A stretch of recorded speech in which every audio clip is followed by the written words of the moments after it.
एक चिड़िया थी और उस चिड़िया का परिवार था। उसका एक अपना चिड़ा भी था, मतलब उसका पति। चिड़िया चिड़ा के साथ रहा करती थी। एक घोंसला था जंगल में, घनघोर जंगल था, कोई आता जाता नहीं। एक सुंदर सा घोंसला बनाया चिड़िया ने और अपने परिवार के साथ, अपने पति, चिड़िया, बच्चों के, उसके छोटे छोटे बच्चे घोंसले में आनंद से रहते। एक दिन ना जाने कहां से वहां एक शिकारी पहुंच गया, बहेलिया। बड़ा दुष्ट था, निर्दयी था वो बहेलिया। पूरे जंगल में वो ढूंढा, उसे कोई पक्षी ना मिला बहेलिया को। एक पेड़ की छांव में जाकर बैठा, लेकिन वो बहेलिया ना रास्ता भटक गया था। बहेलिया भी जंगल में रास्ता भटक गया और संयोग देखिए कि भटकते भटकते वो उसी पेड़ के नीचे जाकर बैठा जिस पेड़ पर चिड़िया का घोंसला था। जब वो वहां बैठा तो वो भूख भूख चिल्ला रहा था, भूख लगी है, मैं मर जाऊंगा। पर वो जंगल में सुनने वाला कौन था? उसे एक भी पक्षी ना मिला, क्योंकि वो मांसाहारी था, पक्षी मारता, पका के खाता, पर मिला ही नहीं। तो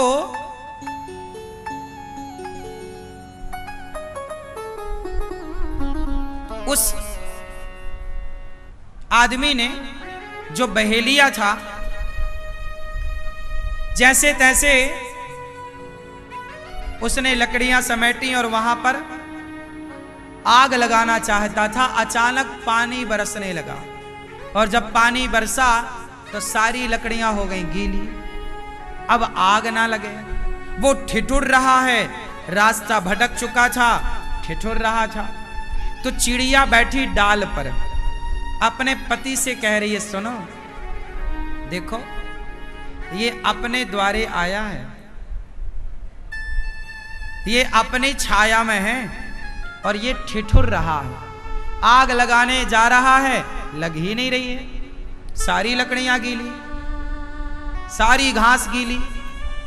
चिड़िया बोली, अपन अपना घोंसला इसको दे देते हैं। तो चिड़िया ने अपने बच्चों को डाल पर बिठाया और अपने घोंसले को कुतर दिया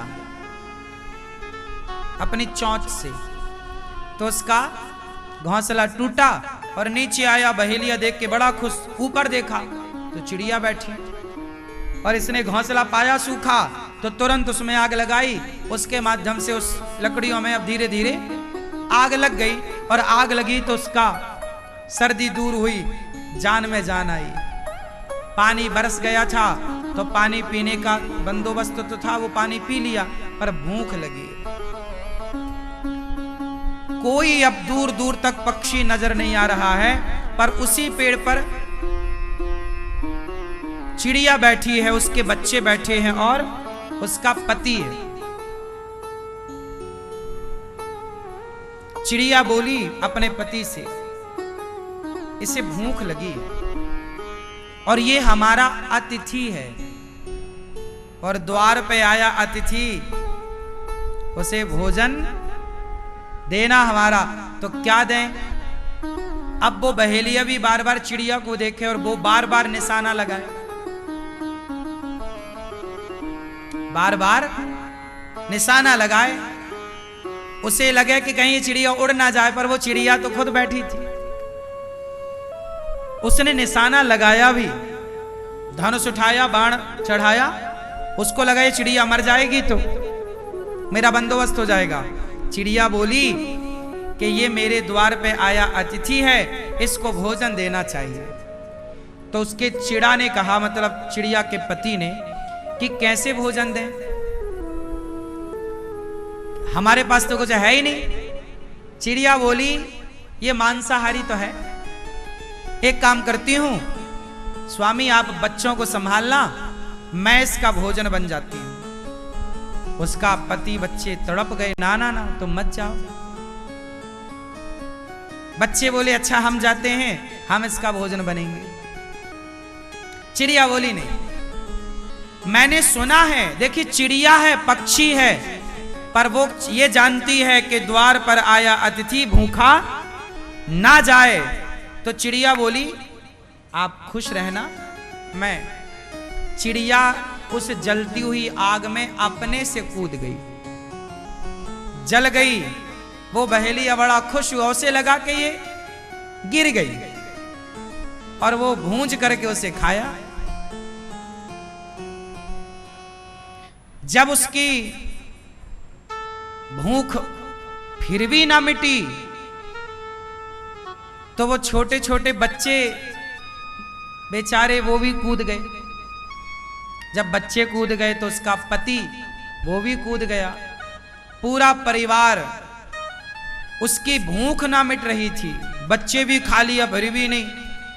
तो उसका जो पति था चिड़िया का, उसको लगा कि मेरी पत्नी ने बलिदान दिया, इसका पेट भरने मेरे बच्चे कूद गए फिर भी इसका पेट ना भरा, तो फिर मेरी जिम्मेदारी है कि मैं प्रयास करूं इसका पेट भरने में। तो उसका पति, चिड़िया का पति चिड़ा भी कूद गया, और जब उसे खाया तो इसे डकार आई, तृप्त हुआ। तभी एक सुंदर सा विमान आता है आकाश मार्ग से, और उस आकाश मार्ग में वो चारों, चिड़िया, उसका पति और उसके दोनों बच्चे, एक सुंदर सा देवताओं की तरह रूप बनाकर, अब वो पक्षी के रूप से मुक्त होकर देवताओं की तरह सुंदर बनकर विमान पर बैठे। तो ये बहेलिया बोला आप कौन? तो पार्षद थे, विमान लेकर आए। उन्होंने कहा कि ये चिड़िया जिसे अभी अभी तूने खाया, ये उसका पति, ये उसके बच्चे। बोले ये सब कहां जा रहे? बोले ये सब वैकुंठ जा रहे हैं। क्यों?